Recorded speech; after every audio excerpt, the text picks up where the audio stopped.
last week we kind of looked at a lot of the issues with this movement. Now the escape wheel,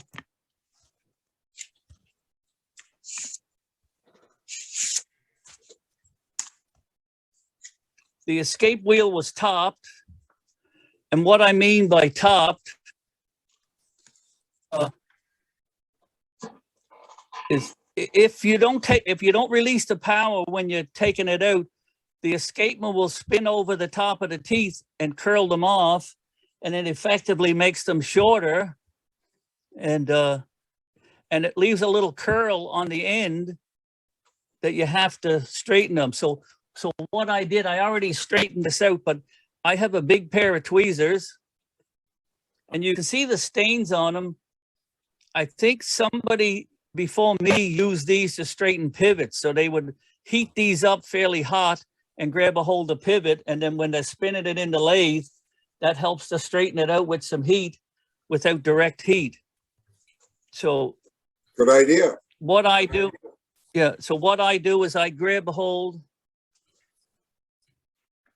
of tooth, and the bottom straight side of the tooth is what's the important one. So as I'm pulling it, I'm watching that tooth to make sure the curl here. So when I pull it and squeeze, like I snap it out, which straightens out. And that's the same principle you use for all of them. Now, depending how bad they're bent or how bad they're curled, you might have to dress the tooth, because some of them may be a little bit shorter. So you may have to put it into the lathe and a file and make them all the right size. Anyway, I like that. And now we can actually see, I think you guys can see the pivots. Now this has a mark. You see that mark there where the tweezers is? That's quite common because that's the thickness of the plates. So a lot of times it's only wearing from that mark over to the, from the mark over to the shoulder. I just kicked my camera, so. Is that So that tells you. Can you bring it closer? See, if we stick it in the plate, you can see how much play there you can is. see how much sticks through. Right. So sometimes I'll actually leave the bushings proud, because it's no sense having extra pivot if you're not using it. So you can actually leave the bushings proud on the outside of the plate, and that helps carry a bigger load, and it should wear for a longer period of time. Because most of the American pivots are always really long. So I already did that, and I tightened all the, if you remember this was loose, and you can see the marks were headed on the anvil, and then I give it a few center punches, because there's no extra metal here in this end to kind of expand it, because you have to swing that. This piece you have to swing to actually adjust it, because there's another one on the other plate. You can see the both of them, and the escapement goes through that, so you have to swing them to adjust the depthing. So where that one was loose, I had to rivet to tighten it up. And the reason it became loose, if you look right there, there's a little dark line. It actually split. There's a crack in it. Is why, can you see the crack? Yep. So the trundles, like I check them with a pair of tweezers. I grab a whole one, and if they're loose, I usually press the cap on. I think I showed you. I have a pair of these adjustable pliers, and I set it to an appropriate thing, and then I can grab a hole because they go parallel.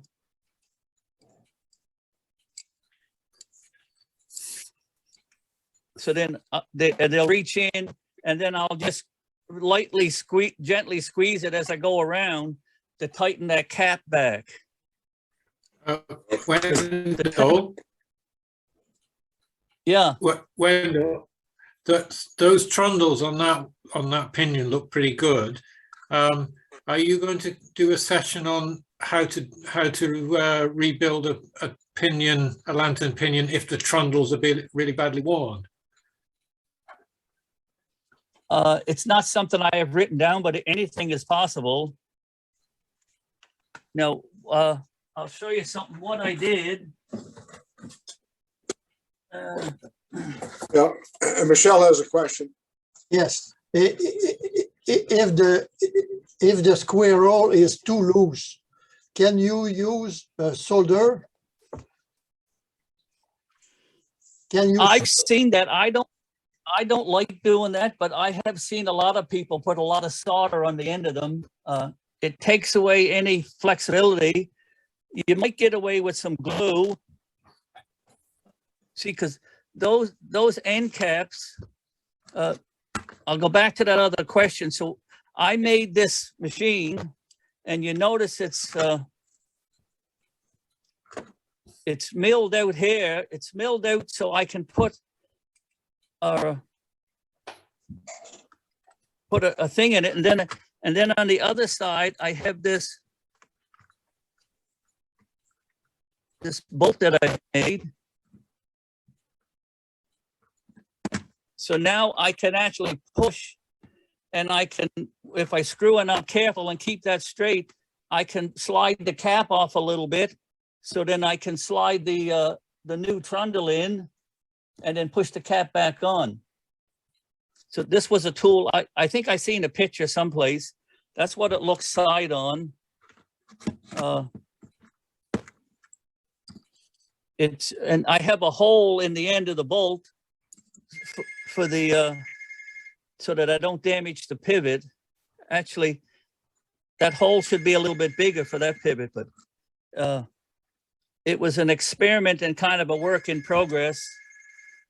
And, you know, it's adjustable for different things. And on this side, I have a piece where the nut fits in. So when I turn the bolt, the nut won't turn. So I made that so I can pop the cap. So, because I'm pushing on the arbor, so then this cap comes off and the rest goes out. You only have to move it maybe a millimeter. And then, cause see let me move that. These or the higher magnification. See, the trundles are in there, and there's the hole is slightly riveted so the trundle can't back out. That's all that holds them in there. So you have to be careful when you're squeezing that cap on that you don't press too much, because you'll actually push the cap and then all the trundles will come out through the holes. But it's something that we could do, you know, another time if somebody was interested, actually do that. What we're going to do now, before we, because I got quite a few demonstrations I want to show you. Because part of this was tool use. So I'll show you doing the repairs, how we actually use tools. So one of the things I found, because I do all my cleaning by hand.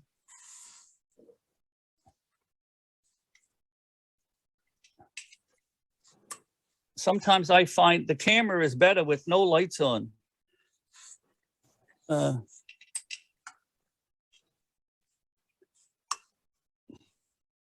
Now, this is the number 2 time wheel.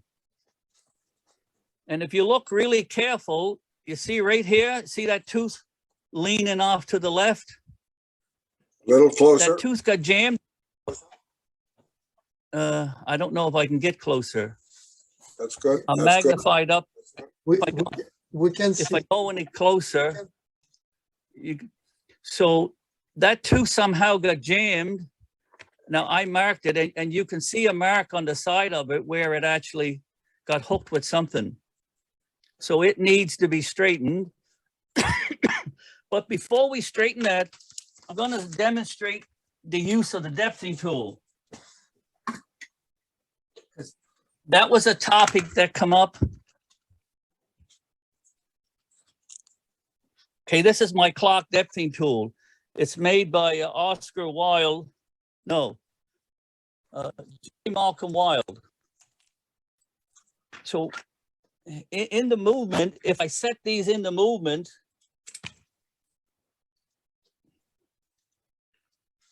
so those two fit that way. So that's how we have to put them in the depthing tool. Because I'll just show you the problem that, and the other thing that to note, I might as well show you that while I got them in there. I'll put the third one in. Now, before I put the cover on, we had talked about protection. You see this steel pin, and this steel pin. They should be there and they shouldn't be bent. That's your spring protection, so that if the spring expands, it will hit those and drive the spring out and not do damage to the wheels. Ah, I'll just quickly stick.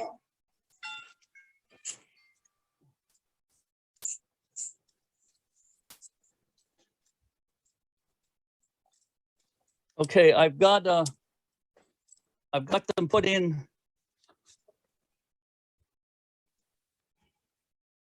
They're doing real close here.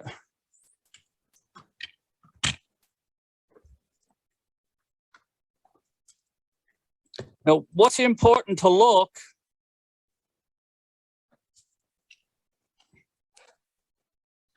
now, as these, you notice the meshing, actually that looks pretty good on my end here. You can actually see it. We had talked about the pitch circle, and the pitch circle is roughly where the curve of the teeth joins the straight going down into the bottom of the space between the teeth.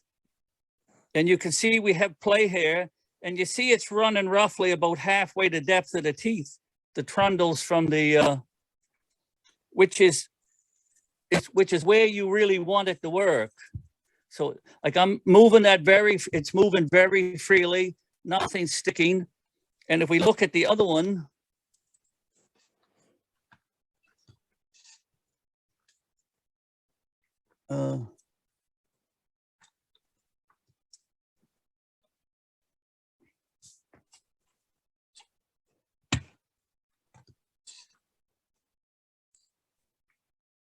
see, the other one is, what I like to do is when I check it, I make sure that it does a whole revolution, because sometimes you'll find the odd wheel that's at a round, and it might, if that bottoms out in the trundle, it's going to be a source of trouble. It will bind, but these are going nice and free.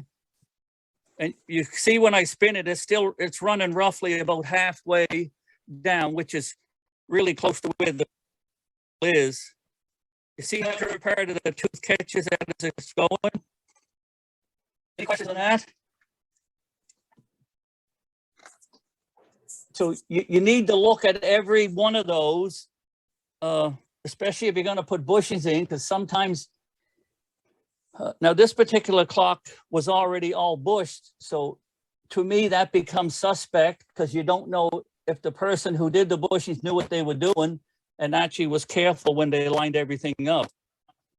So so we'll pop in the,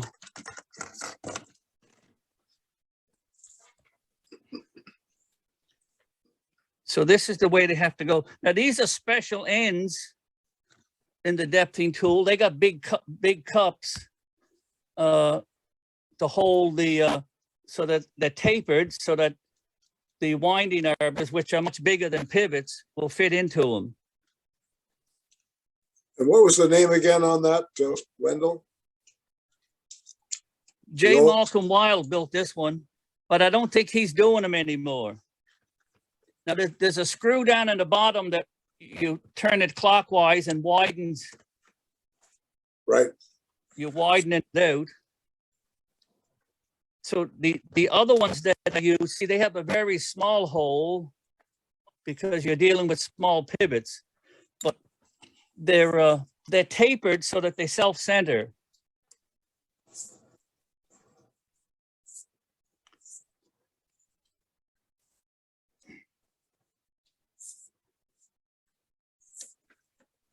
So I'm just lightly snugging up the screws. So when so now I'll actually close it up. Oh, so I'm hitting, you can see, so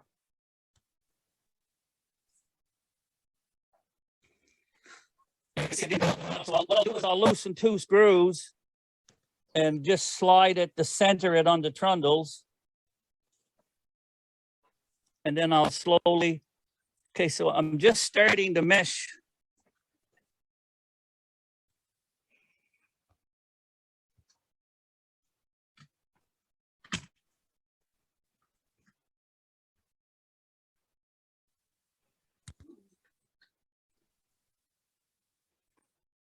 I'm starting to mesh the gears, and I can do a whole revolution and there's no binding. So what I'll do is I'll slowly keep turning it in and turning the wheels.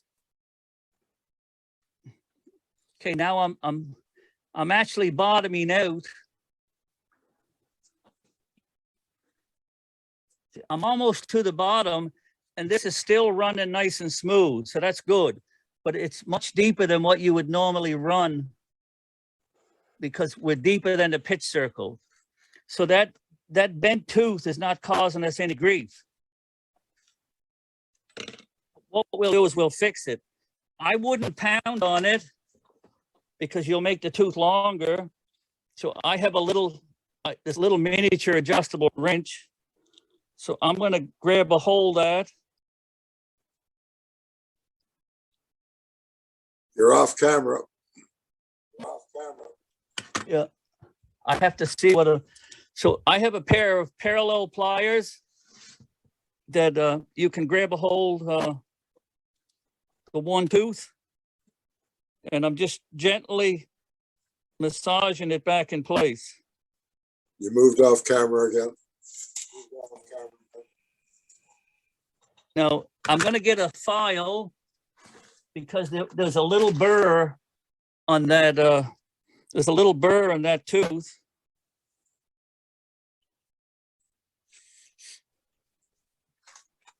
For them, you need a really fine file. You don't want a coarse one. Your wheel is off camera, Wendell. Yeah, I'm looking for a file.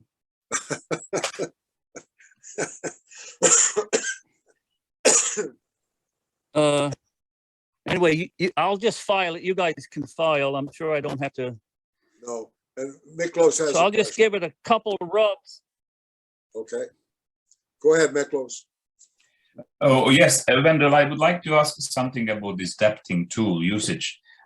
Is it something you use all the time, each time when you take apart any clock? Or is it something you only use when you feel that something is really not working? So essentially, I suppose my question is that, do you really have to have one of these tools? And then once you, of course, have it, is it necessary to use it each time when you take a clock apart? If you remember back on our first lesson, a point that you have to decide the clocks you want to be able to repair. What percentage of clocks that come to you want to be able to repair? Right. Now, probably 60 to 75% of the clocks you'll repair and you won't need anything like this. These type of tools, they're very expensive. This is probably a $1,500 tool. Mm-hmm. It has 2 purposes. It's one for checking the depthing, like if you have bent teeth and you can't see them, you can stick it in there quickly and you can pick them out. Or the other thing you do, if you look at the ends, you notice they're very sharp. Yes. So if you're building a clock, you would depth it the way you want it, and then you could scrub it, and you could back where you want to hold building a clock. So it has a multi-function for that. But the difficult ones, you know, like a clock that runs is an easy one to fix.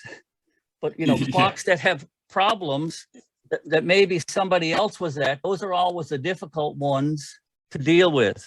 Now I'll show you on the other side, the benefit of having this.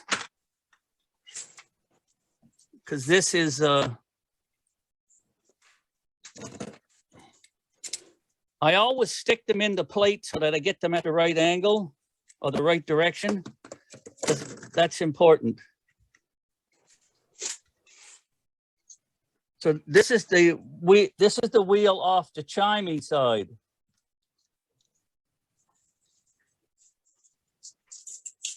Or the strike side, not the chiming, the strike. So I now have that in, and I'm turning it and nothing's happening. So I'll put it a little bit closer.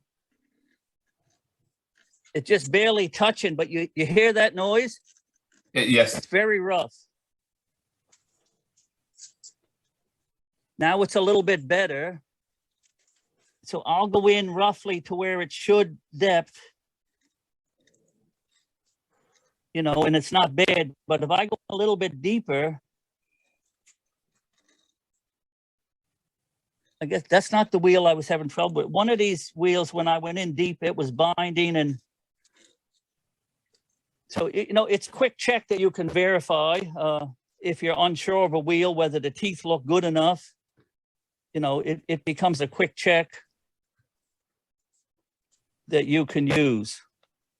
And then when you see either that it's off and or perfectly lined up in terms of the right depth, then with those pointy ends, you could look at the distance between the two pivot holes, right?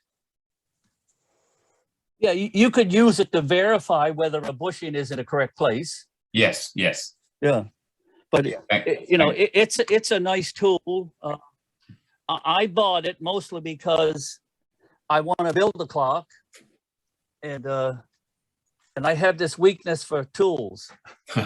Yes. Thank you. Okay, so let's move on here. One question, Wendell. Wendell, Go ahead. why did you not take the Go springs ahead. off the arbors? I never take them off. I'm going to show you how I cleaned them. I leave them on even to clean them. There's no reason to bend the inside because sometimes that can be difficult to get bent back and to get tight on the hook. See, I don't put my clock parts through a ultrasonic cleaner, so some things I don't take apart. Like you're not supposed to put your springs in an ultrasonic cleaner, so I don't have to take them off. And plus, I find all this gear, if you put that in an ultrasonic cleaner, you're really, to me, you're causing yourself grief. See, the click works nice. It turns relatively easy. There's no play in it. Because sometimes you have to loosen them up. They're so tight, either from dirt or whatever, but those are okay. So I did that. Now, another little trick that I got that I'll show you.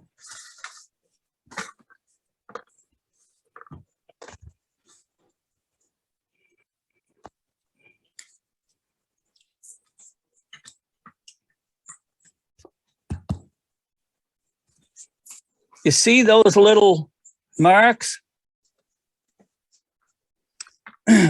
What I did, because for this gear that had the bent tooth, it's how do you check? So I'll go back up. What I do is I have my mark. I need to know where I start. So I have my mark at the bottom. So I'll just start and I'll put pressure and go in a straight line and roll it. And I roll it right across the paper. And then I need to do it again, but this time I'm going to do it with the mark up. So I'm actually 180 degrees apart. and I need to line up fairly close. So I'll roll it again. We'll pick up any bent teeth, or not, sorry, it won't pick up bent teeth. It will pick up poor spacing. So now if we look at that really close,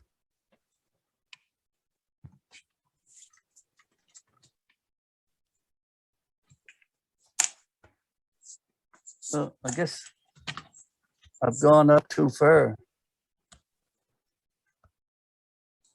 Okay, there's the ones I just did. So you can see that they're all pretty well straightly lined up. Now, all of a sudden here, I'm starting to get a small issue. You see, that's not lined up with the top one. It's And, difficult they're to, all off somewhat. yeah. If you had some black, Can you not see the little dot? I can't. It may be my eyes. It may be my eyes. Oh, I can see them on my screen.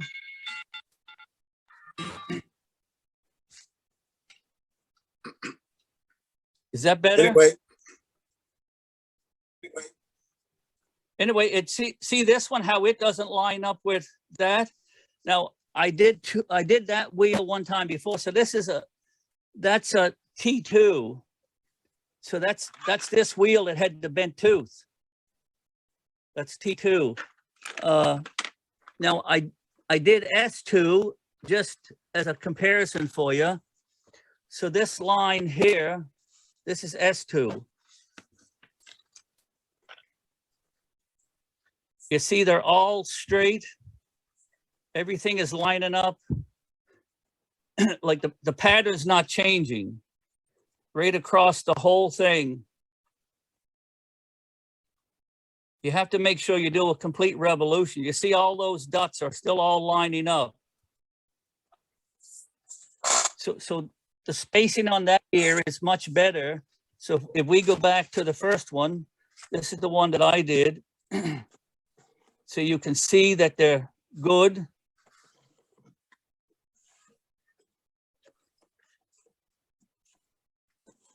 Now here's one that's off a little bit. This one's off a little bit.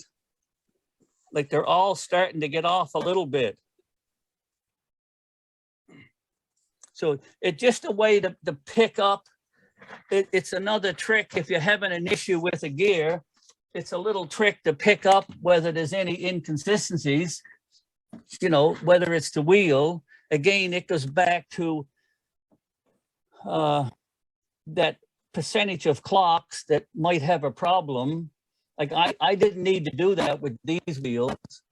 I did it as a demonstration for you to know if you need to check one.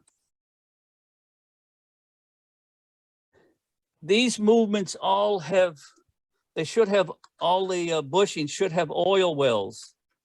So this is a 60-degree, and it's a cutter. It comes with the Burnisher bushing machine. As you can see the beveled angles. So it only cuts on two sides. Now, as bushings wear or as pivot holes wear, they leave a sharp ridge. Now, I don't know if you can see that on that one or not. Can you see the ridge around around this hole? Yeah. Anyway, so I always take, because oil won't run over a sharp ridge. It needs a taper. So I always take a light spin with my fingers. I always cut off that ridge, because those shoulders there, they should be smooth, because the shoulder of the arbor that has the pivot rubs up against that. And if you've got a rough edge, it's going to take away power. So all those, I just quickly go over all them and take that sharp edge. I never thought see of that there, we're before. a little bit off that one. I never thought of that before. And the same thing, you can see a little bit of the chaff that I'm leaving. Now the the escape holes are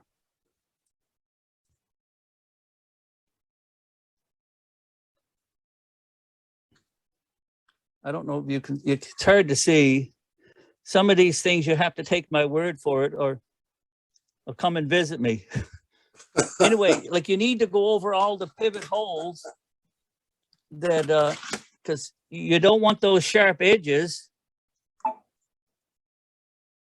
See, there was a good one. You can see the chaff that I left. And then I usually just take a brush after I do that. Like I'll take a brush and clean all that. Because these, I take paintbrushes and cut them off to about 1/2 inch. And they're stiff enough, and they'll actually, you can push them into the holes and it cleans any of the dirt off. So that needs to be done. And sometimes you might have to sand, like if there's a real rough spot, like you might have to take some really fine paper and clean that up. If you feel it with your finger and it's rough, because just remember, the only thing that stops the clock is friction, and only place friction happens is where two things rub together. So the smoother those two surfaces are, the less friction there'll be at that spot. Everybody remembers the coding I got. I'll just do a Yeah. quick update.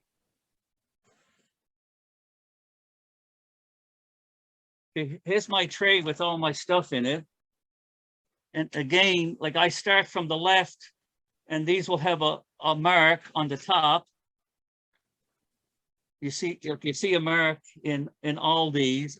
So I know where the tarp, and there's 6 holes in this, which is the most I'll ever use. So I know where this top, and this kind of got the order. It keeps everything organized. So in this particular case, this is the time side. Time is on the left, and on the right was the strike side, and they're all marked. So this would be S1. This would be T1, T2, T3, T4, T5, and then this will, sometimes I'll call this TE, so I know where the escapement is, or I can call it the number. It doesn't matter. And this side, this will be S1, S2, S3, S4, and S5. So it just a code that I made up so that if I have to write notes, I can keep track. So S3 has a problem. So this is S3. This is the cam. So 1, 2.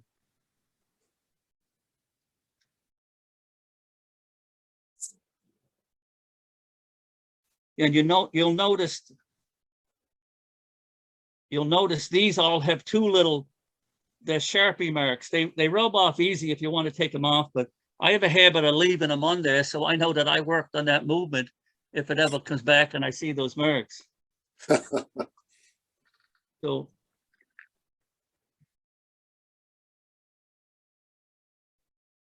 So this one here, I made a note that it's got a problem. So I'm going to show you something else that happens when you put bushings in a clock.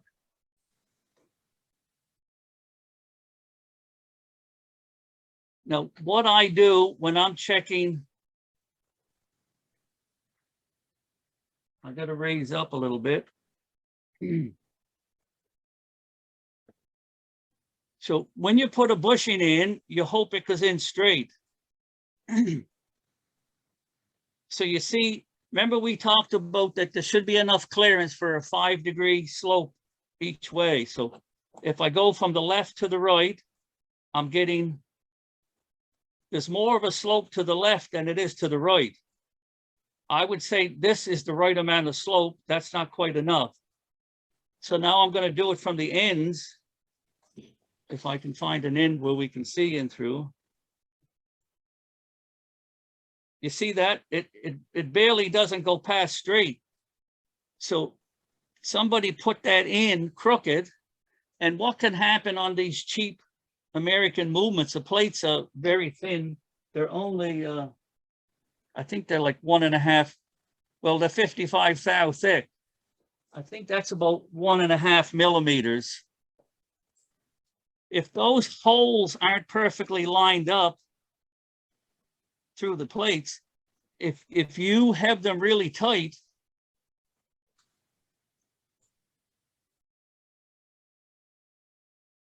yeah, okay, let's look at, this was the one, I guess, that I didn't mark, but it was the top. Now, you see this one, see how much angle it's got? And see what happens when I go the other way? It doesn't go back straight up and down. So that's an issue. Now we'll do it sideways. You know, it's tight. But this is a problem, that it doesn't go past straight up and down. So when we put it in the movement,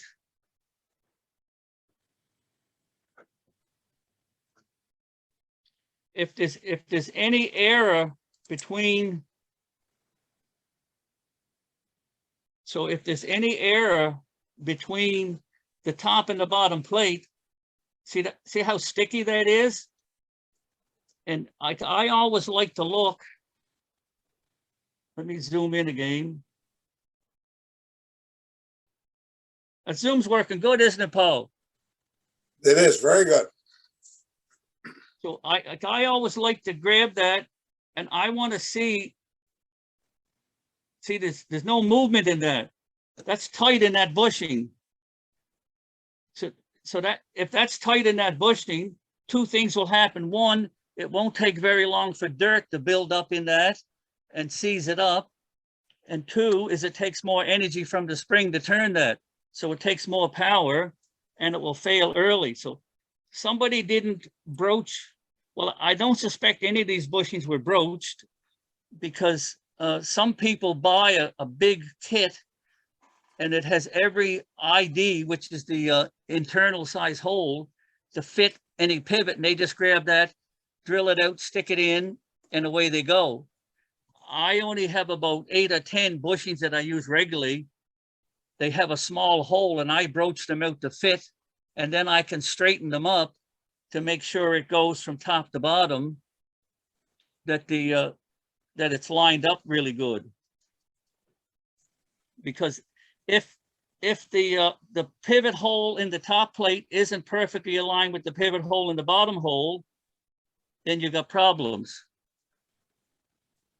So there's some stuff like that that has to be fixed. And the other thing, I guess I should have left that in there. The other thing to look for,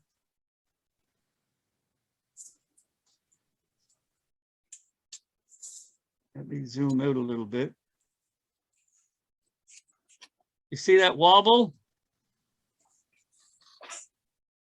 The wheel, it's not in the arbor, but the wheel is bent. So it's nice to try to straighten that out. And I can see the, actually, if we look,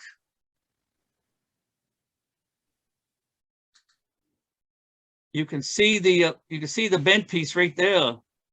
You see it where it's off center? So what you can do with that is you take your parallel pliers and you just have to kind of play with it. You're not going to get it perfect. You can just kind of play with it, and as long as it doesn't rub on the side of the ends that hold the trundles, well, you'll be okay.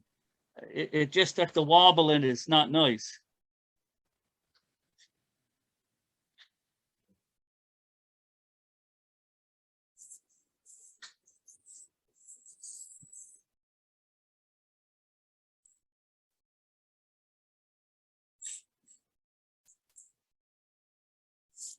So I'm just going to grab a hold of the pliers a little bit.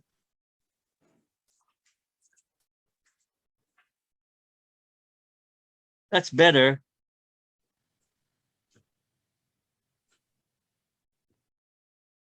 The other thing I just, because it just happened to me, the other thing to keep in mind when you're checking for side play, because these thin plates, if I grab a hold of that and I'm holding it, I'll say, gee, there's no side play.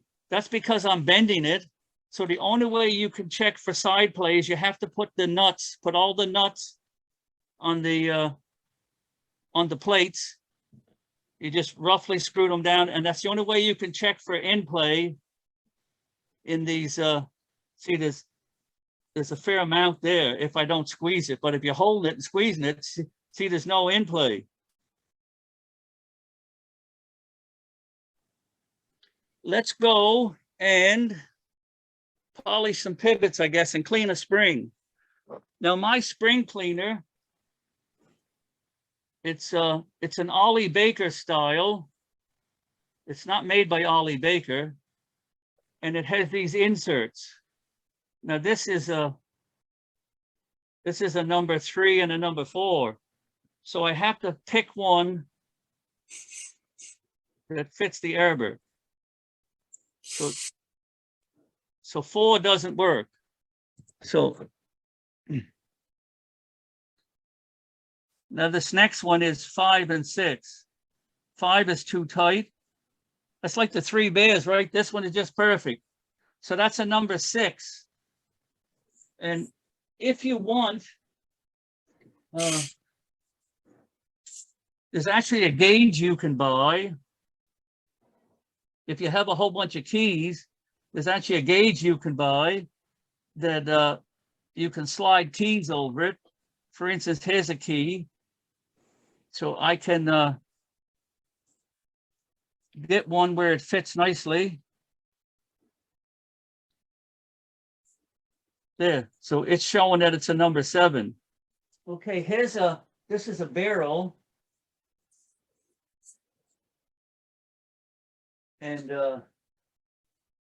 so to do a barrel, like these come with all different sizes of inserts, because a barrel has a pin. Well, this one actually has a clip, which is a cheaper barrel. And you pick one, that one's pretty close. But there's a box of all different size ones that you have. So you pick one that's appropriate. Yeah, this would be the one, and then you put it in the machine. But all the American stuff is all loop ends, so there's no problem. So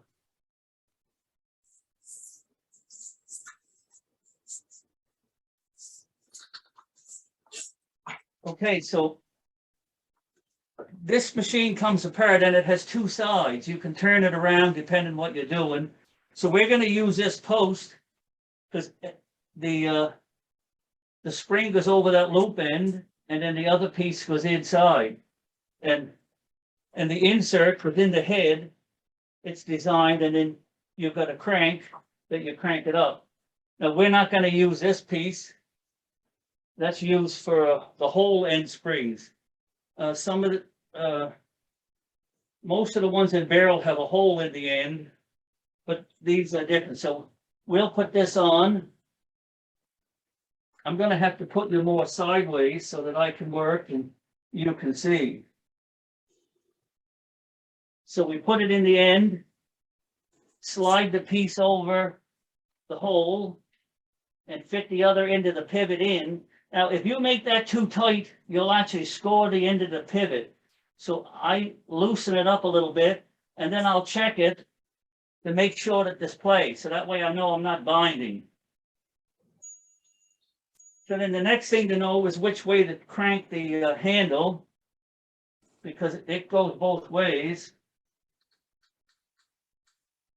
And you can tell from looking at the spring, you have to wind into it. So now I'm cranking it up.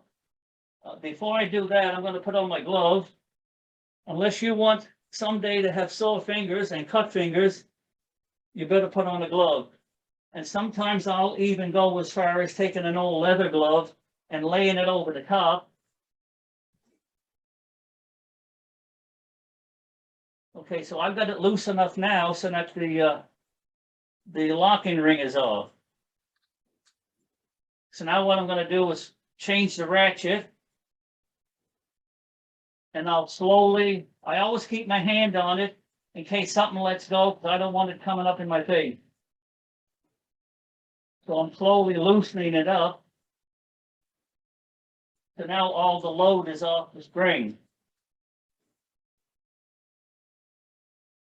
So the next step I do, I find I got through a lot of paper towel in this business. Now this one isn't too bad. It actually has, I'll just give the rivet a quick check to make sure that there's no issues with the rivet coming off, because now is the time to check it. So I'm wiping any of the old grease or dirt that's loose off of the, so you can see the black.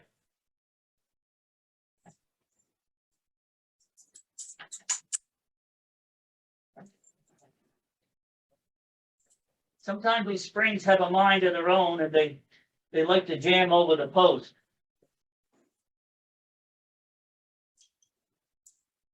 I'm going to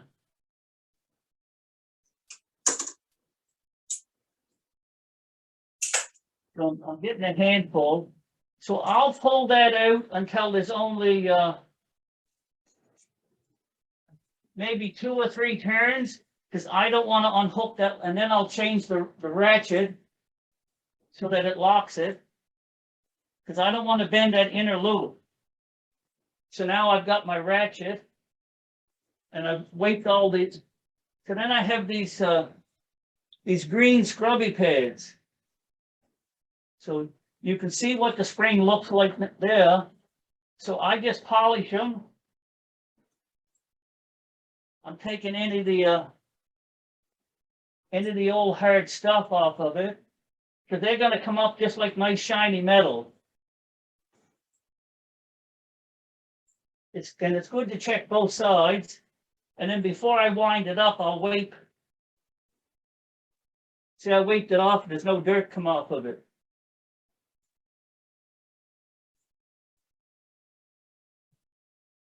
Oh, I see I'm slipping there now.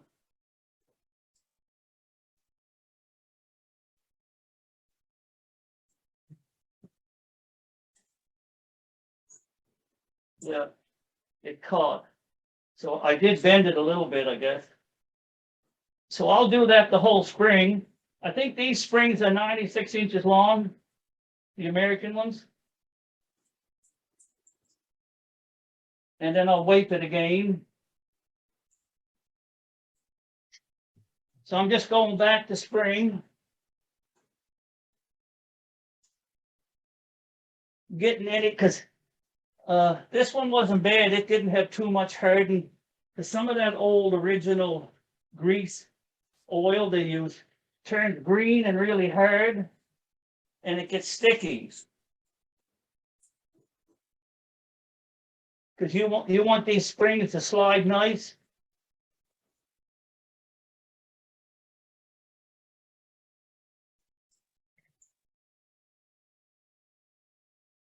Cleaning a spring can be a bit of a workout.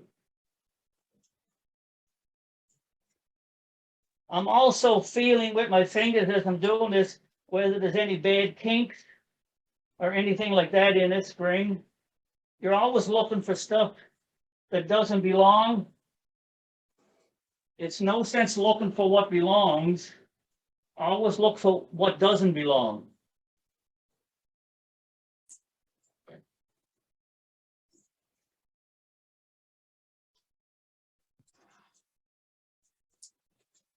I'm down to the last. Now the last little bit, it's hard to hold on to.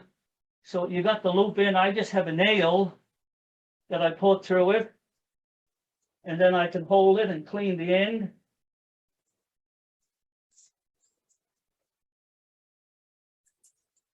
Because you didn't really service a movement if you didn't clean the springs.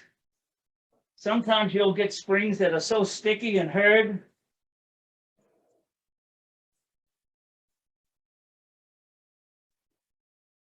There, the spring is clean. So I'll stick it back onto the stub. I'm going to relax it a little bit.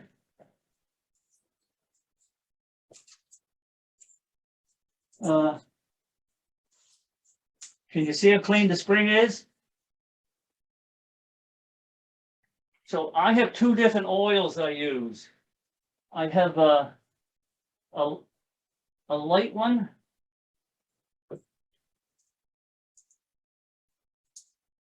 It's a Keystone oil. I get it at Perrin's. That's a light one, and then I have a medium one.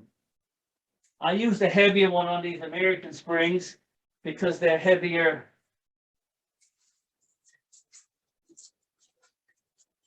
So what I do to oil them, I'll just start and put on each row of spring, I'll put a mark maybe 3/8 of an inch long, you know, a few drops.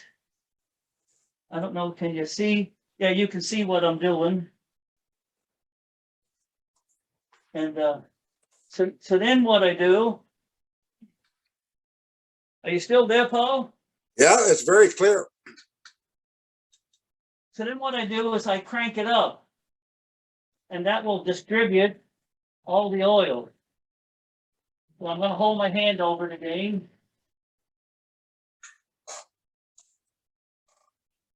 And I'm cranking it up all the way until it gets tight. Yeah, you never force it, but you do wind it up tight, but you never force it. So if you look closer, you'll see the oil coming out on both sides. So I can release it now.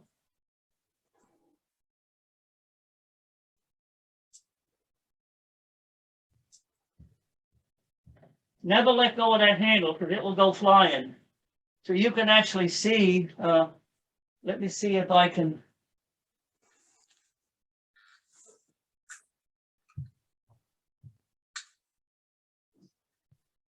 That's clear, very clear. You can, you see the oil film on it? You see the oil that's squeezed out there? Yeah. You see on my finger?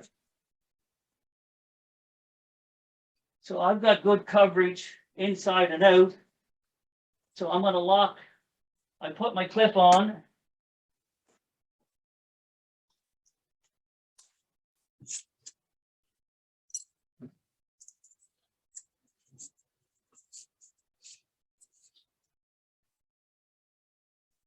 There, so my clip is on, so I can slide it away.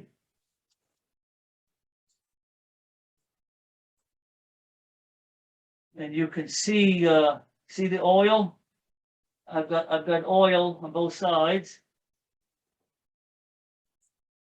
If you put too much on, it's just going to drip out down into the bottom of the spring. So that's how we do a spring. Any questions on that? I'd like to ask one thing, Wendell. It's a beautiful job what you've done, and I'm very, very pleased to learn it. And then I, of course, remember where you said that everyone does things differently, and then it's maybe better, maybe worse. My question, though, is still that it seemed that some people sat on the idea that the spring should be greased. And I wonder, have you tried both, and why would you prefer the oiling? Some people do use there is a spring grease you can get. I guess it kind of falls into the same category why some people has a favorite color red and some people have blue. I don't know. The grease is harder to put on because you have to literally put it on the whole length of the spring. You can't just put a few drops here and there and then it will distribute itself. So there's that aspect. And the oil helps lubricate, especially inside spring barrels. It helps to lubricate that, and it helps to lubricate the pivot hole in the spring barrel. So I just always used oil, probably because I seen it at Parents. I don't know if they even sell grease, but I come across very few that have grease on them. Sometimes you'll find old green hard grease. So that makes me like grease tends to want to dry out before oil does because there's a lot less liquid in grease. Right. Thank you. It's just a preference thing. Now, in this one, you can actually see, you can see where it was working through the plate. Like you Yeah. can see the really smooth section. Now, this Yeah. isn't out of our setup. This is just one that I found that had some, the other thing I'll do is I'll do the fingernail test, and you can feel it rough, especially the outside edge.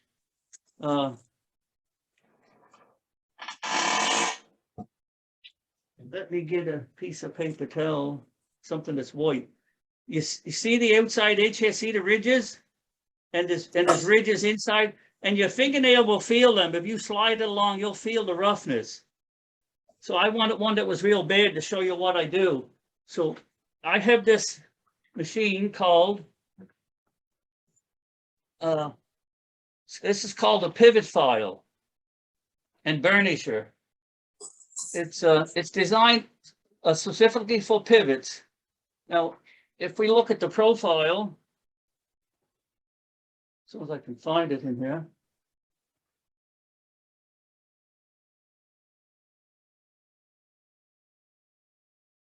You see it's tapered on one side. It has a sharp, like, see the slope on this side? So that way you can get in tight to the shoulders. And on the other side, it's square up and down. Plus it has safety. There's no, these are called safety files too, because they won't file on the shoulder. They only file on the flat surfaces. This is I don't know, they call it a right hand. There's a left hand one. Now, I bought the last three that was left. I even phoned the company and they quit making them. There's just no market for them anymore. So I found the last three. I got them out of England. I paid like £200 for each one. Holy smokes. I can't, well, maybe no, it may be $200. Now, this is a new one. Yeah, this is a brand new one here that and on the other side, so I have three new ones, which will hopefully do me out. They probably last a couple of years. See, this is the left hand you use on top the pivot. So the left hand you use on the top of the pivot, and the right hand you use on the bottom of the pivot.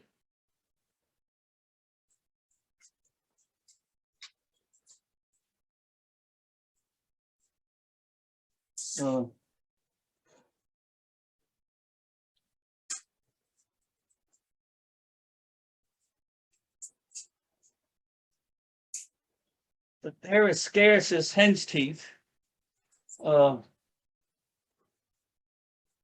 Okay, so now all this stuff, you always use it oil on it. Now I have a jar, and it's very old synthetic car motor oil. That's what I use on my files.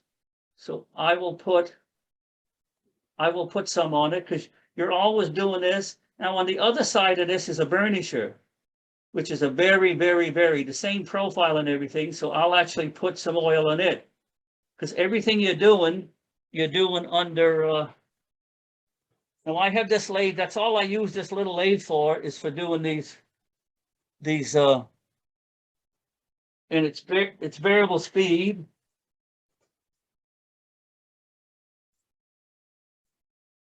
And you have to be, it's a delicate touch. I suppose I hit it's a delicate touch. Now, okay, so I just started cleaning that up. I'm using the file part, and you'll start to see the ridges come out really close. You see the ridges? And it's important not to put a taper on this, because these pivots should be straight. So I'm just watching it on the top. I don't know if you ever used a wood lathe, but you can see. And the other thing I'll notice, you see the gray paste in the oil? You probably can't see it as good as I can see it, but this little gray, the oil is starting to turn to gray. That means I'm actually taking metal off. Now, different pivots are harder and softer. These American ones are kind of in between. They're pretty flexible. You don't want to take off any more than what you have to. And I'm always moving the file.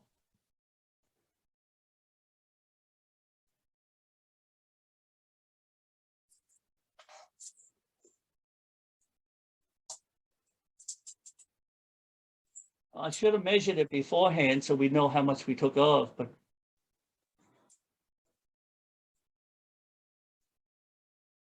okay, you see, there's still one ridge there, and I'm going to leave that ridge there.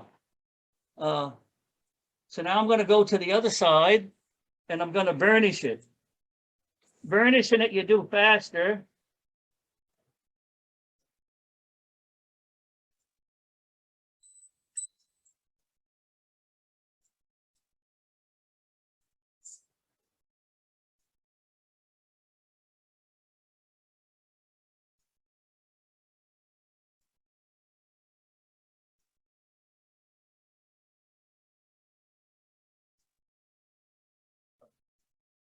All I feel is that one little ridge, and That's the one close to the shoulder, right? yeah. Wendell, can I ask a question, please? Yeah. You, That's why we're here. the thing about moving the file back and forth, always keeping the file moving, is that just to spread the wear on the file, or does it have some benefit to the job you're doing on the pivot? Well, you're also getting into new oil, you know, and mostly because of the wear in the file, but you want to move it back and forth so that you don't wear a spot. Yeah, okay, thank you. So then I'll wipe off, and then I'll wipe off my file. I always keep them wiped off. Now, I was able to find years ago, but they're no longer available, these sticks. They're very fine, and this one is super fine. So now, and you'll see the difference when so I'll hold these, and these are flexible. They'll get into even a lot of little cracks.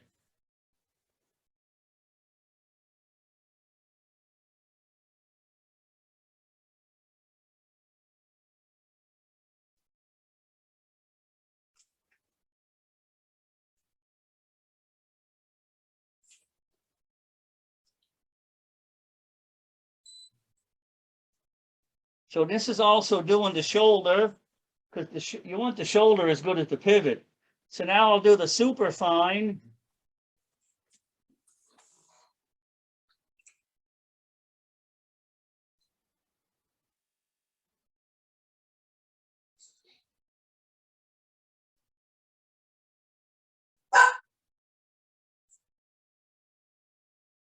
So that's just a slick, you know, there's nothing there with my finger. It's very, very smooth. Chucks that you're going to deal with. Now these, there's enough here that I can grab a hold at, and because you're not applying much pressure, and on the other side I can grab a hold I can grab a hold that, and if it wobbles a little bit, it's not critical, but there is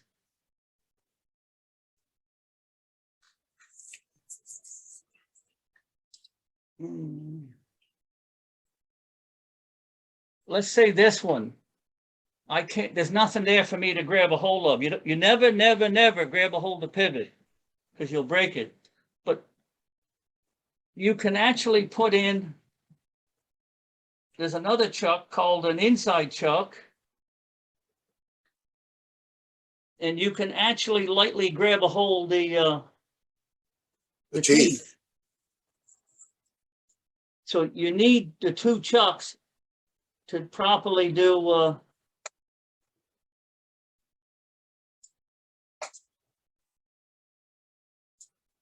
I got to go in one.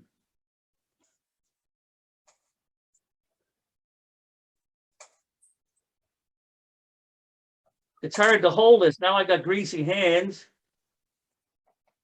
Okay, so these are self-centering 3-jaw chucks. I'm gonna put that in the lathe where I can hold it. All these chucks have an indexing pin, so they always go back into the same way.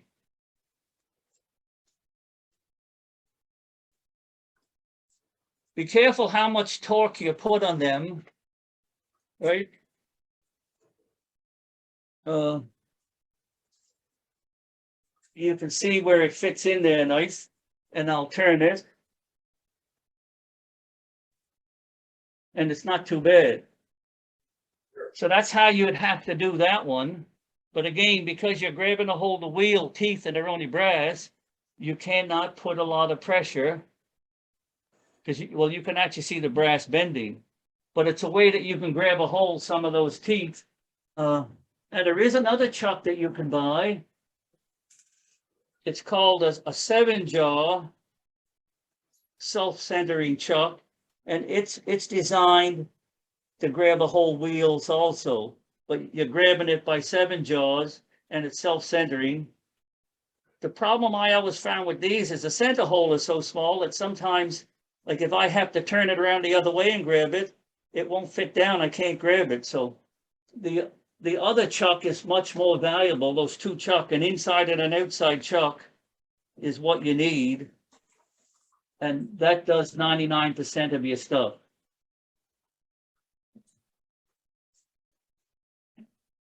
So we'll quickly do up this pivot, because the first thing I do before you do any bushings, you always address your pivots. Clean them, polish them, do whatever you need to. So that, because sometimes you clean them and there's a ridge and you have to cut it down. Therefore, it's no longer suitable for that size hole that was there. And because sometimes the hole is good, but the pivot is bad. And then when you clean it up and polish it, you have to bush it again because it's the wrong size.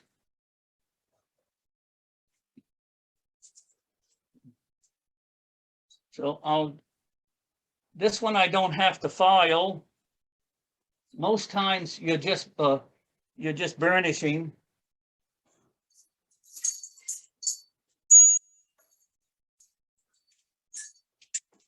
You can hear the little bit of wobble that's in the shaft. And as you're burnishing, you'll actually see the shininess. It almost like it turns into chrome. And the other thing you'll notice, the oil is turning darker. It's such a fine file that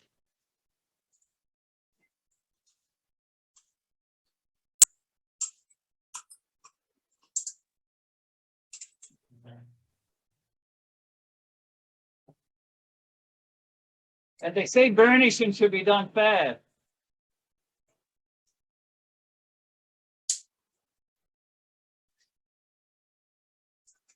So there's that. So now I'll polish it.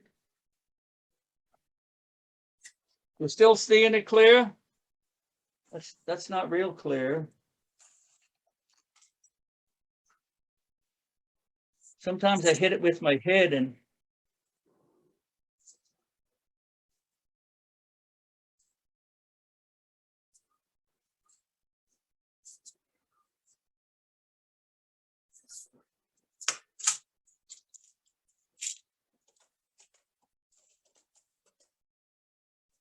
you can see how clean it is there. It doesn't like to focus. Can you see that, Paul? Yes, it's very good. So if this was a year clock or something, then you have to get much fancier. So now I'm going to polish it with my fine stick. What stick is that? It's a fine one. I can't get them anymore. I used to get them at the hobby store, but I don't know whether because of COVID or. You don't know what grit it is, eh? No. And so now I'll go to my super fine one. And you'll actually see it looks like it turns into chrome because you're really polishing it fine.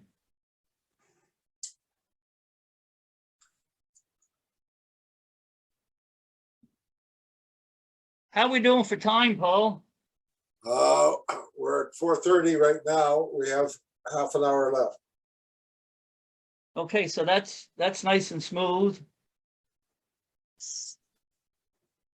Now, the other thing that we got to address is straightening pivots. So for straightening the pivots, I use this lathe, and I add another attachment onto it.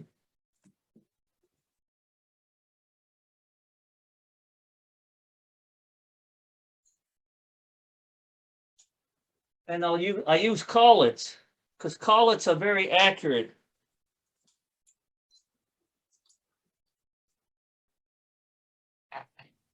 I'll just measure. Now I have an electronic caliper. So I'll roughly measure that. So that's 1.76 millimeters. So for the bushing, we're going to use 1.76, and we add 1.5. So it's roughly a 3. The smallest we would use would be a 3 millimeter, because I like to have 0.5 millimeter or 3/4 millimeter on each side. So this is they call it an 18 collet, which is actually 1.8. So I put the collet in because the collet is, any accuracy work you're doing, you have to use collets. So in this case, I'm going to grab a hold of pivot. And it's only attached to one end, and I'll slide my point up to it.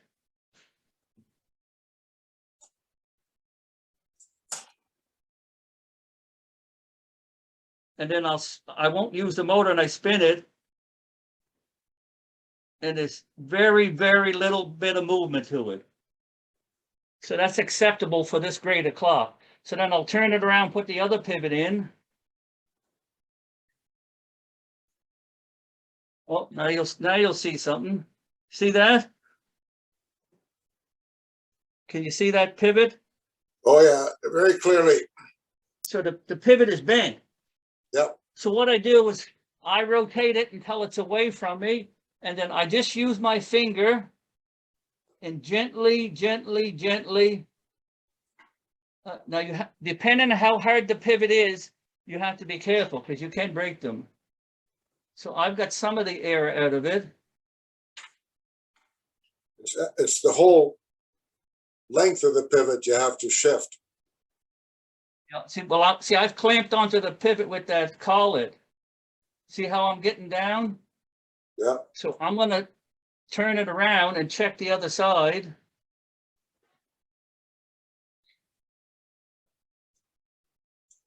There's still a little bit.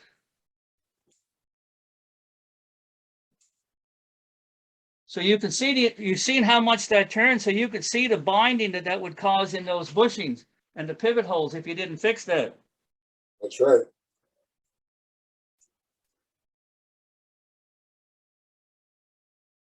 But it's a very delicate process.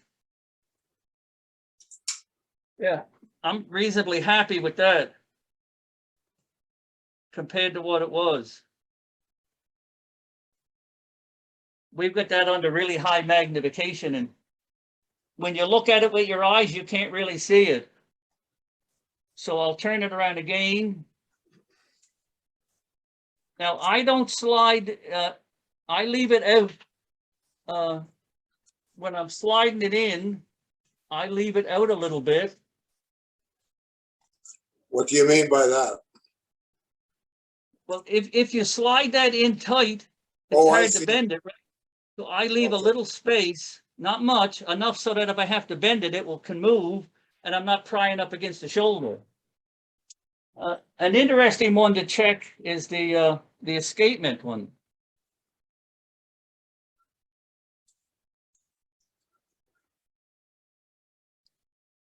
It's smaller.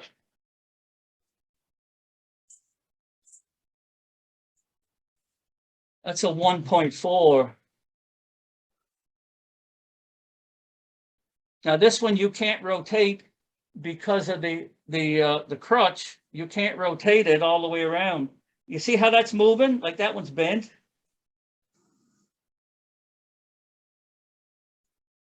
Now this one, you see it won't fit.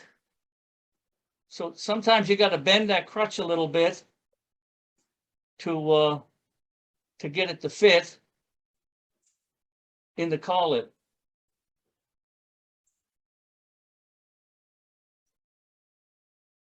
Oh, yeah, see, this has got a lot of problems. You see how that's turning? Now, Yeah. now that escapement only rocks back and forth, so it's not as bad as the other ones being bent that rotate at 360 degrees. So, but I'll straighten this one.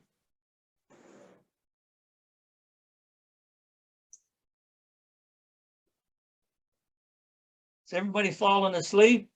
It's a process of going back and forth, because you don't want to take all the air out with one, because the other one could be bent too, which would show some of the air. See, now the other one was bent.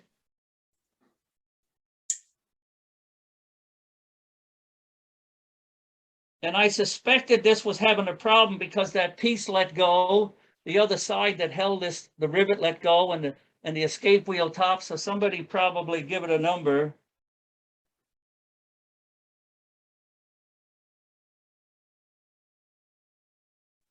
So that's pretty close.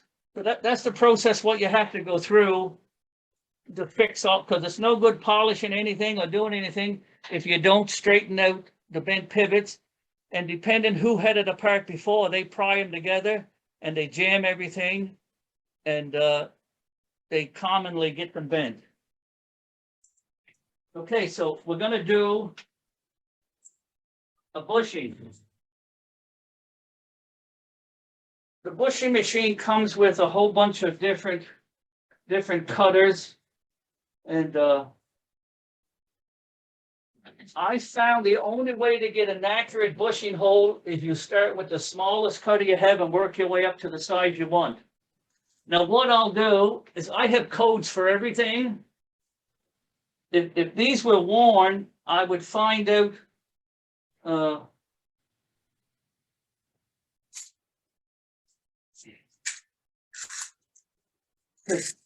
I normally mark, but none of these are worn. So, like, if I'm going to put a pivot hole in and center it on what I got, I'll put 2 lines on it when I evaluate it out at my desk. But let's say this pivot hole, because these gears are designed to only turn one direction, and this other one, let's say so what I'll do is I'll mark the home side, because if you remember, half of every pivot hole is still present if it's just normal wear, unless somebody took and beat the heck out of it with a center punch. But as long as you're using like the standard one, so I'll go through and mark all the home positions so that I can see where wear, because to me that's important when I'm setting it up in my bushing machine. And I'll just show you. Now, sometimes you get into a situation. Now you notice, like these are the standard jaws that come with, but I have these other jaws. They're adjustable jaws. You unscrew these. So that goes off, and this other one bolts on. Because if you get into, sometimes you get into these studs, and if you're doing around the edge, the studs hit, and you can't use the other jaws because it doesn't lead them. So that's why I bought these other jaws, so that they're up higher, and I can swing them back and forth. You know, they're more flexible, and the height is adjustable, and then I can get it up. The only thing when I use these jaws, I lose my center, because normally, I'll put the other one back in, because normally you're sitting on 3 points when you're bushing. For instance, this is the big That's the big hole. And if you take a straight edge and you go across the three, they're all in line. So you're not bending the plate when you're doing any work. So, okay, now this was a good one to actually pick. You see, I can't slide it in where let me see if I can get you in a little closer. Because this was a hole that I want to do, but you see, that's too big. So they have an assortment. Now they have one, and they have one with the side cut out, and that relief is there to allow you to get in, but that's still too big. So then they have another one with only half, and that's the one that I need, that I can get in there and get the hole centered. Now, I've got a little punch in there, so I'm taking that out. Now, the centering bit that came with it is that one.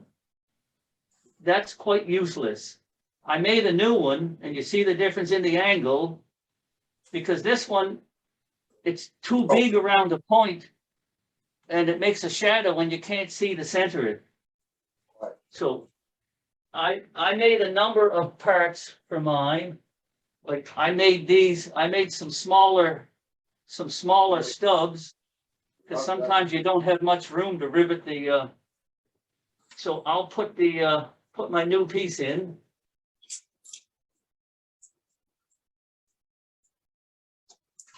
I think that was like a 15 degree, so maybe it's a 30 degree when it's done.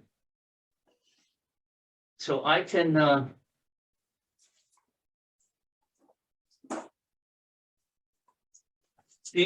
what machine do you have, Paul? It's a homemade one that is, I'll show you.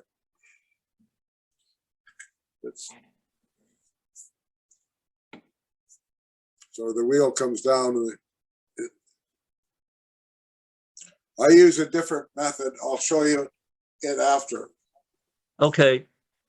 So I think I had indicated before this, if you're half serious about clock repair, you need 3 tools. You need a bushing machine, you need a lathe so that you can polish and fix up pivots, and you need a spring winder.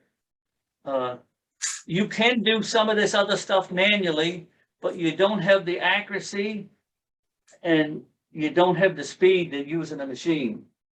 So one of the things that you'll note, okay, so the next thing, we got to center this properly. Because if we needed to move it to get our gears to line up good, we could actually do that now, because we can slide it. Now, these machines always have a little bit of play.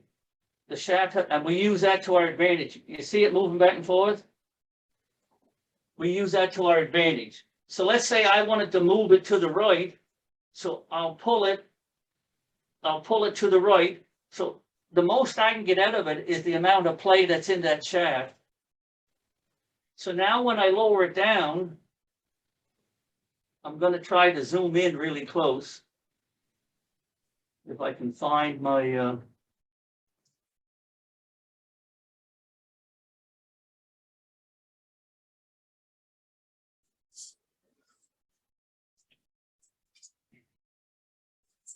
if I get this thing to focus.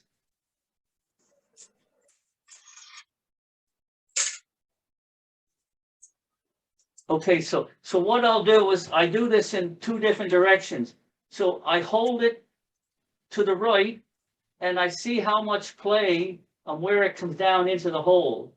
And then I'll do it, because a lot of times you only have half the hole you're dealing with. So you don't want to be centering on the worn portion that the pivot made. So you want to, but in this particular case, this one isn't worn, so I can use a hole. But if I wanted to move it, so to get this perfectly centered, so it's going, I'm not hitting. Now, if I push it the other way, it's hitting the side, and you can see that's because I pulled it. Remember, I pulled it to the right. So if I loosen it a little bit and I push it down and I push it, I don't know if you can see how much that's moving. You see how much that moves? That's the play that's in it. So I'll just roughly center it. I won't pull it either way. So when it goes down, I should I'm rubbing on both sides and even them out. And then I'll turn it 90 degrees and check it again. And I'm just rubbing.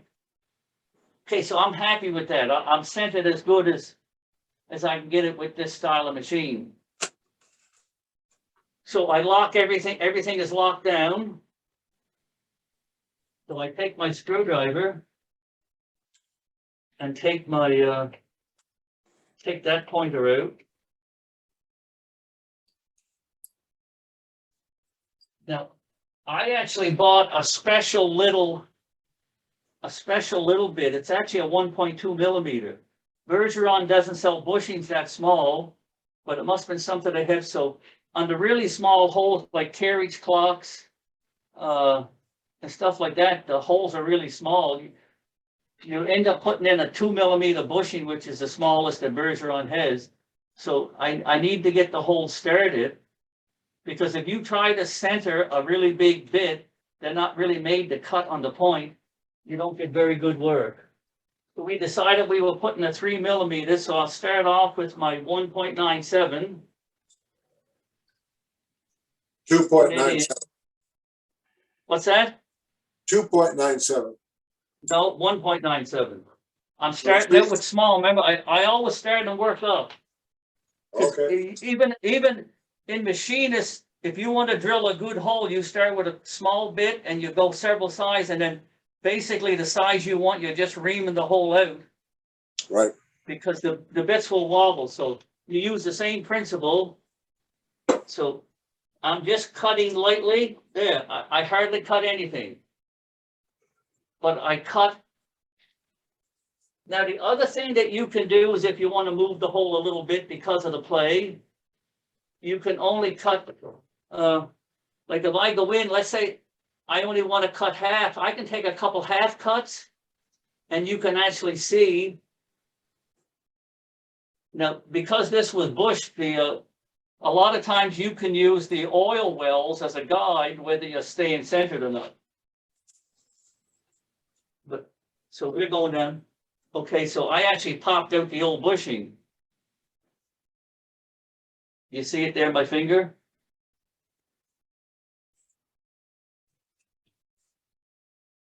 So I'm working my way up to the size I want. It's the only way that I find it satisfactory to get. And I know my stuff is going in. I'm drilling square because I'm not doing it by hand. So I'm actually cutting, you can see the stuff. So this was a 2.97. So that's 2.97 millimeters. So you got 0.03 millimeter for a friction fit. So I'll put in my punch. I got the punch, and I'll tighten the screw down. I've got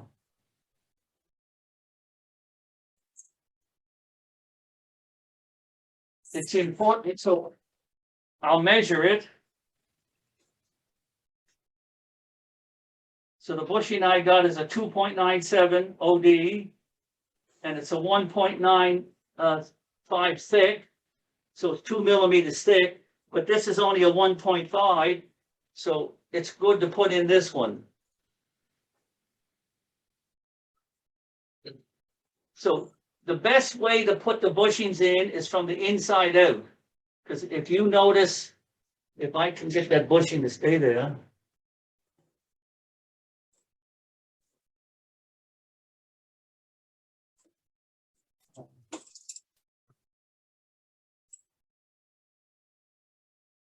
See that there's a tapered end. This side has a tapered end, and that gets you started. Let me do it this way so you can see. So I'm doing this from the inside out, and there's a reason, because I'm using that tapered piece.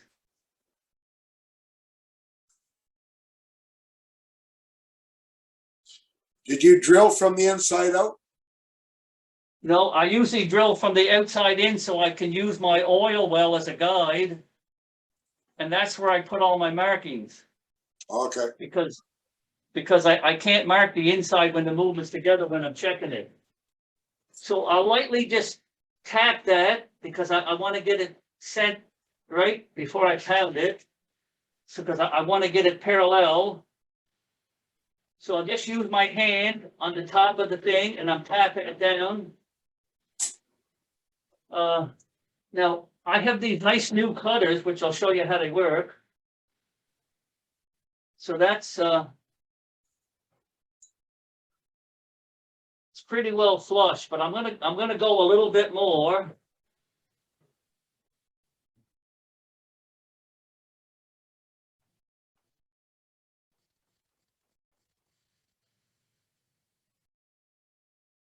Okay.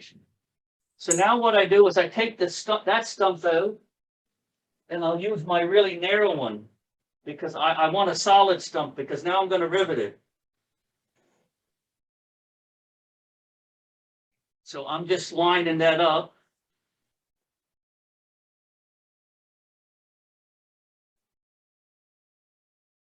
And I like to kind of lock it in place.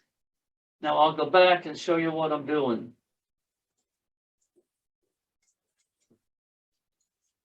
Now, they have a steel end that goes all the way through. So I'll hold that down with my hand and I'll give that 4 little taps. Right?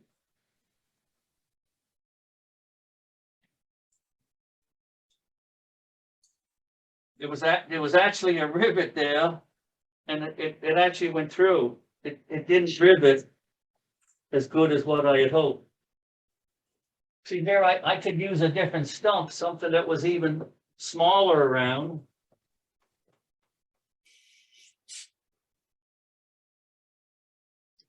So that's how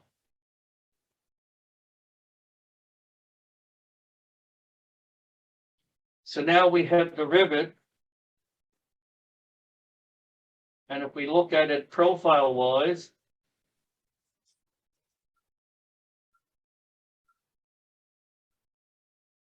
you can see it's a little bit proud on the face. I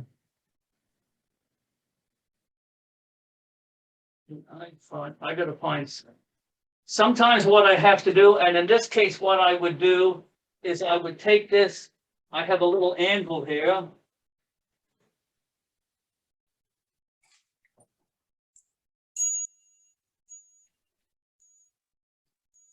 I'll put it under my little anvil and I have a hammer and I'll just give it a couple of taps because of the spring guard was in my way. So that's in there pretty solid now. It's not going to come out.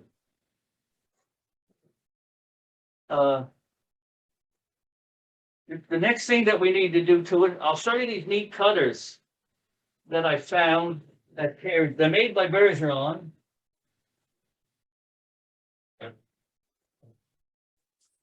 And the big set of Burnisher stuff actually has them.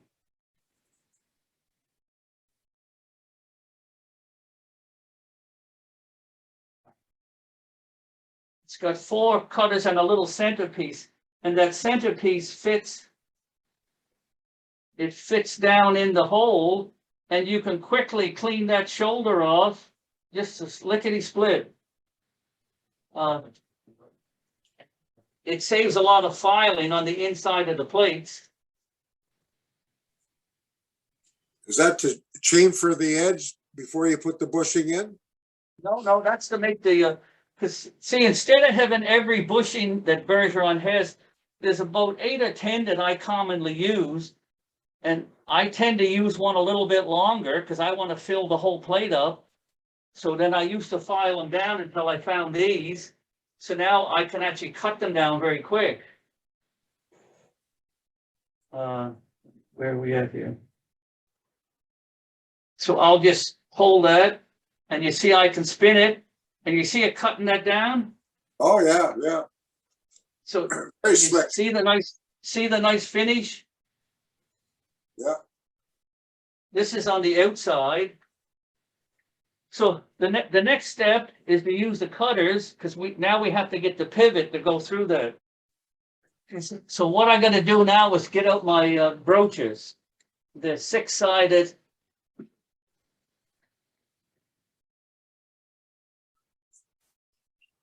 Are they 6-sided? 5 or 6 sides. Yeah, okay.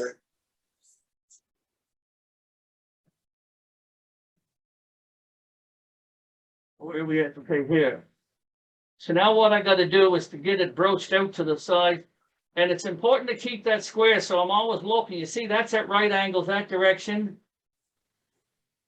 And that's at right angles the other direction. So I'll broach that out a little bit, and you do it, because these are tapered broaches, so it's a good idea to lightly do it from both sides. Predominantly from the inside out. I might have to go up to a couple different sizes. Yeah, so I'm not even close.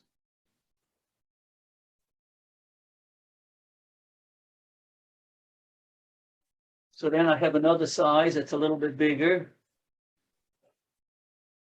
I put a mark on the cutter with my calipers after I've measured the size I want. Yeah, I don't bother. After a while, you can look and you can see. So I'm always looking to see that I'm square, because I want that hole to be square. I don't want it to go off. Yep. So I'm always doing that.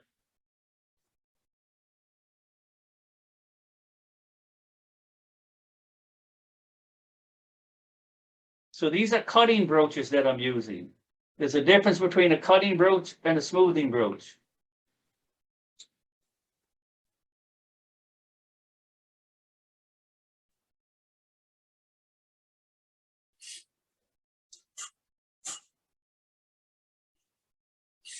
You're always checking to make sure that they're square.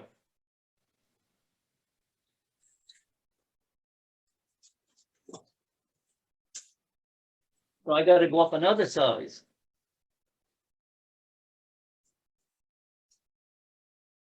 You want that 5 degrees on each side.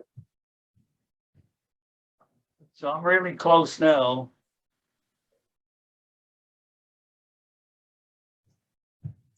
Initially, I want it fairly snug there, so it's fairly snug. So I'm gonna check. See, it's hardly moving any. And I'm moving the same amount both directions, so I don't have to do any adjusting.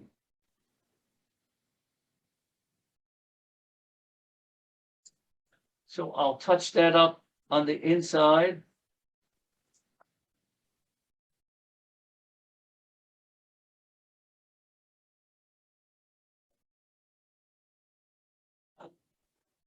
See how much I got? That's kind of like what I like to see on these American clocks. So then I'll take my bevel cutter. Remember that bevel cutter I had? Clean up the ridge that I left. And then on the outside, I can cut quite a bit because I need to make an oil well. So I've got that. So the next thing that I'll do is I'll use a smoothing broach. And a smoothing broach is just like it says. It looks like a cutting broach, except it's perfectly smooth. I'll smooth broach all the holes in this plate. I'll go through every one, just in case there's any sharp edges, clean them up. And I'll do that after I cut off the sharp edges. That So, pivot come out. Somebody didn't rivet that, and that pivot just fell out. See, which is what you don't want to happen. Because a lot of people don't rivet them. Wendell, Yeah. when you're using the cutting broach, do you cut from both sides or only from one side? You should cut from both sides. Right. But over that short distance, the amount of taper is so minor, right? You're only dealing over 1.5 millimeters, so how much taper can there actually be? But I'll smooth broach from both sides. I'll spin it a few times. with a little bit of pressure. And that really cleans, if there's any burrs from the cutting or anything, like I'm smoothing everything out. So now what I'm going to do is I'm going to put them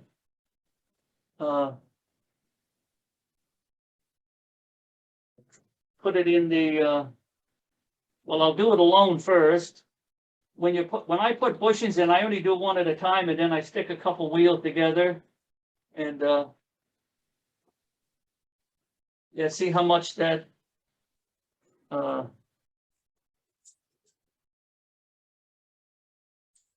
see how that spins and runs before it stops. It does, like, you'll notice if there's any tension, because it will kind of come to an abrupt stop.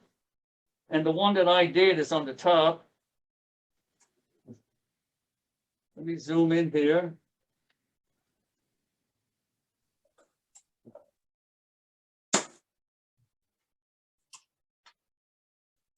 You see that little bit of play, Paul? Yeah, So I know. And then the other test is you hold it up, and if it drops nice, you lift it up and the weight carries it down. So I know on that one, like, it's working perfectly nice. There's no binding, you know, it's as free as can be. And that's what you want. That's your goal that you want to achieve. You want the whole gear train to be nice and free. So I'll stick a couple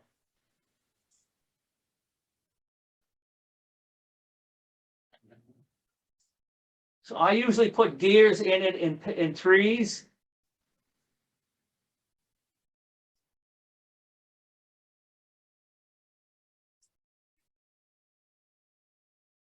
See that now it's sticky. So one of the ones, I just see how quick that stops.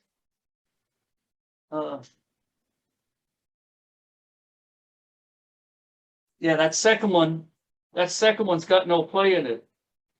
So I suspect it's got an issue. So to fix that, what I would do is broach out those holes a little bit. And the test for that is to see how much. So that one is okay.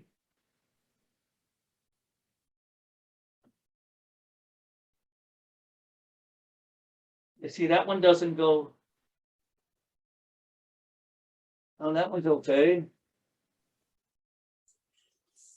And see, this one's the problem. It's too tight. So what I'll do with that one is I'll give it a little cut. It doesn't take much, so you have to be really, really careful.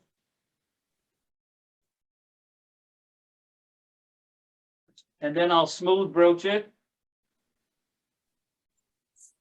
Always smooth broach.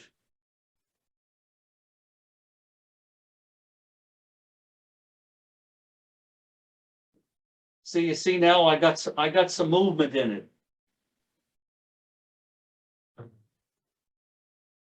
So let's quickly put it in place.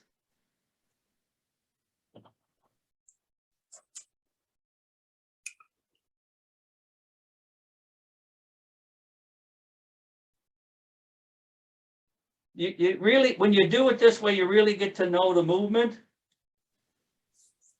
because you're putting the gears in so many times.